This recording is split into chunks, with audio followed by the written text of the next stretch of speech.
sur la santé, on prévoit une réforme assez ambitieuse parce qu'aujourd'hui, de notre point de vue, on a tous les inconvénients du monopole public avec le monopole de l'assurance maladie qui décide de tout. Et donc, ça bloque. Ça fait depuis des années qu'on attend le dossier médical partagé qui engendre énormément de prestations superflues et même met en danger la santé des Français, puisque quand vous allez aux urgences et qu'on n'est pas capable de savoir à quel produit vous êtes allergique, c'est quand même un peu dangereux. Donc, on a tous les inconvénients du monopole public avec l'assurance maladie, donc, qui ne met toujours pas en œuvre un dossier médical partagé, mon espace santé, c'est balbutiant, qui ne sécurise toujours pas la carte vitale, qui est une carte bleue publique sans contrôle biométrique ou sans code secret, il a fallu la crise Covid pour enfin qu'on commence à faire la télémédecine, donc vous voyez. Et d'un autre côté, on n'a aucun avantage lié à la concurrence du privé avec les complémentaires santé, puisque ces complémentaires santé n'ont pas la main sur les processus de décision que je viens d'évoquer.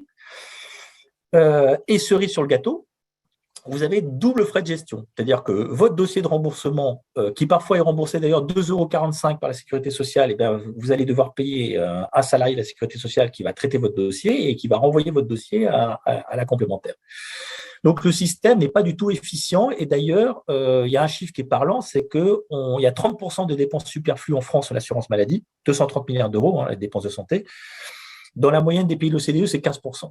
Pourquoi ? Parce que, par exemple, on n'a pas ce fameux dossier médical partagé qui pourrait être parfaitement porté par notre carte vitale. Aujourd'hui, je ne pense pas que votre carnet de santé papier soit rempli et soit renseigné. Et donc, nous, face à ça, on propose de faire comme d'ailleurs en Allemagne, aux Pays-Bas, dans d'autres pays européens, avec des systèmes de santé qui sont beaucoup plus efficaces et efficients que le nôtre aujourd'hui, c'est de laisser aux Français le choix. On est très attaché au principe de liberté, je disais tout à l'heure, c'est que soit vous voulez rester dans le système public et dans ces cas-là, vous avez un remboursement au premier euro, donc c'est un remboursement de l'intégralité de votre prestation par l'assurance maladie, soit vous choisissez une ex-complémentaire qui deviendra aussi un assureur au premier euro, qui soit paritaire, mutualiste, société anonyme, peu importe le statut juridique, et avec évidemment des garde-fous.